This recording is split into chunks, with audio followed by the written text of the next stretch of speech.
Ներկայացվող կադրերում արձանագրվել է մայրաքաղաքի փողոցներից մեկում 3 տեղի ունեցած մահվան երգով վրաերթի սահմռկեցուցիչ դեպքը։ Հետիոտնի համար նախատեսված հատվածով փողոցը հատած քաղաքացուն հարվածած ու գետնին տապալած բեռնատարը անտեղյակ կատարվածին վրաերթի է ենթարկում նրան։ Քաղաքի աղմկոտ փողոցներում ամեն օր հարյուրավոր մարդիկ են հատում ճանապարհը, միանգամայն վստահ, որ անվտանգ ու անփորձանք կհասնեն իրենց նպատակակետին։ Մասնագետների դիտարկմամբ վրաերթերի մեծ մասը տեղի են ունենում վերգետնյա անցումների մոտ, դրանց հարակից տարածքում, քանի որ մարդիկ զլանում են օգտվել դրանցից։ Ժամանակին օրինակի համար պատճառաբանում էին, որ ստորգետնյա անցումներից հոտ է գալիս, չեն խնամում նման բաներ, դրա համար չեն անցնում։ Հիմա վերգետնյայից չեն անցնում։ Ցանկանում ես նախատել, մարդիկ պատասխանում են, բա կարող է խնդրեմ ունեմ առողջական խնդիր, բայց դա արդեն բերում է ծանր հետևանքների։ Քաղաքային պայմաններում խնդիրը առավել ընդգծված ու հաճախադեպ է խիտ երթևեկության փողոցներում, որտեղ հետիոտների եւ տրանսպորտային միջոցների շարժը հաճախ խաչվում է։ Մասնագետների համոզմամբ հետիոտների շահերը պետք է պաշտպանվեն եւ լինեն առաջնային,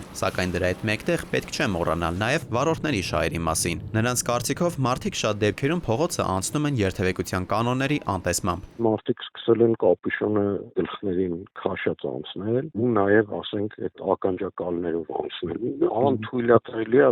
որ մարդիկ իրենց կյանքին նման կերպ վերաբերվեն։ Խնդիրների կարգավորման համար մասնագետները օրենքի խստացումից բացի վերահսկողության ուժեղացման անհրաժեշտություն են տեսնում։ Նրանք խստացման եւ հետեւողական աշխատանքների իրականացման կողմնակիցն են։ Մասնագետները նաև նկատում են լուրջ խնդիր են նաև բեռնատար մեքենաների կույր գոտիները։ Լինում են իրավիճակներ, երբ վարորդը պարզապես չի տեսնում իր դիմաց կամ կողքին գտնվող հետիոտնին։ Միևնույն ժամանակ ծանր մեքենաները չեն կարող նույն արագությամբ արձագանքել, ինչ փոքր ավտոմեքենաները, ինչը զգալիորեն մեծացնում է վթարի ռիսկը։ Եթե վրաերթ ընթացքի ժամանակ է կատարվում, այստեղ նաև կարևոր է թե որ հատվածը փողոցը հատել,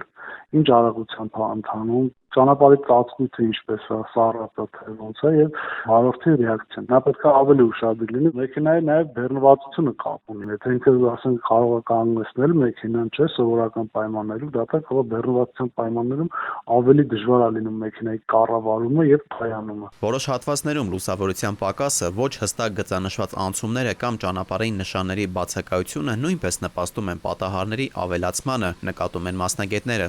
Շատ մեծ խնդիր է եւ հետիոտնի համար եւ տրանսպորտային միջոցի համար։ Եթե ճանապարհները կահավորված չեն եւ վարորդը չի կարող որոշել,